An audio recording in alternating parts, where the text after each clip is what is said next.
Pete, really good to see you. Today, we are talking through one of the toughest transitions in retirement, becoming a spender instead of a saver. Only one third of retirees feel comfortable spending their retirement money. Most would rather live off Social Security, pensions, or income from part time work. Now, Pete, you and I have spent hours talking through retirees' biggest fear, which is outliving their money. But what about the other side of that coin? Don't hoard your money and compromise your quality of life. How do you help people transition from being savers to spenders?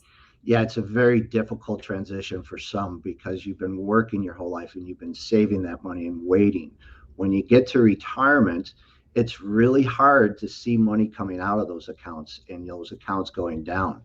You need to have a plan to get you a spending plan to see how that money's going to last. There's three phases in retirement: the go go years, the slow go years, and the no go years.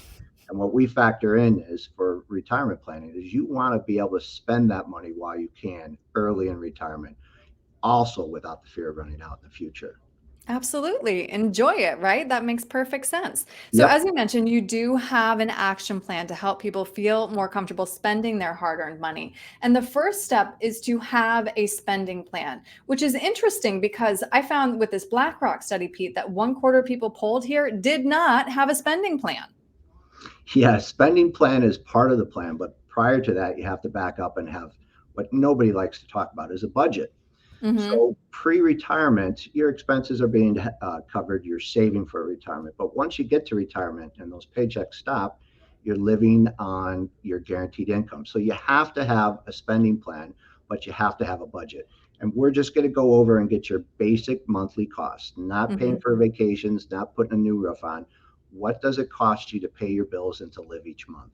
That's the beginning of that spending plan. Is Hmm. to I know what really like this example, Pete, that you sent over to me. It starts with the headline: Your current monthly income expenses $8,000. We're assuming a weighted average inflation rate of 2.13. That is specific. I like it. Yep, yeah, absolutely. We have to add in that not only your cost now, what they cost, but what's going to be the cost in the future with inflation.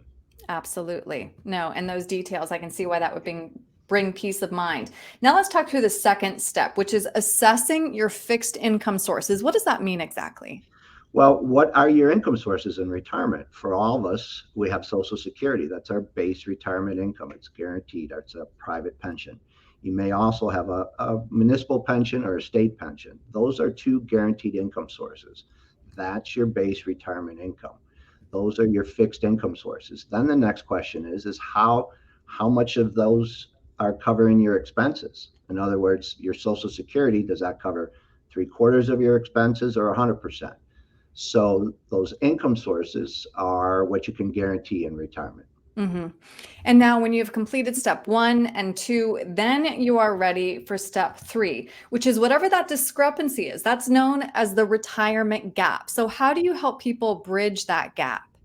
Yeah, let's say their Social Security is $6,000 a month and they need $8,000 a month to live on. Where are we going to get that $2,000? Now, some people want the peace of mind to have that gap filled on a guaranteed basis. And that's when we use insurance companies for guaranteed annuities, which have increasing pension. Others use annuities and the stock market to pull out that $2,000 gap each month. So what we're testing for in all these numbers, there's a lot of numbers here, but what we're testing for is to see if your assets are going to last as long as you do, right? Hmm. We want to make sure you have money at age 100. And that's the objective, is to fill those gaps. How much is guaranteed? How much do you want to pull from the market? But to have a plan. And the most important thing is for my clients to see from themselves that they can retire.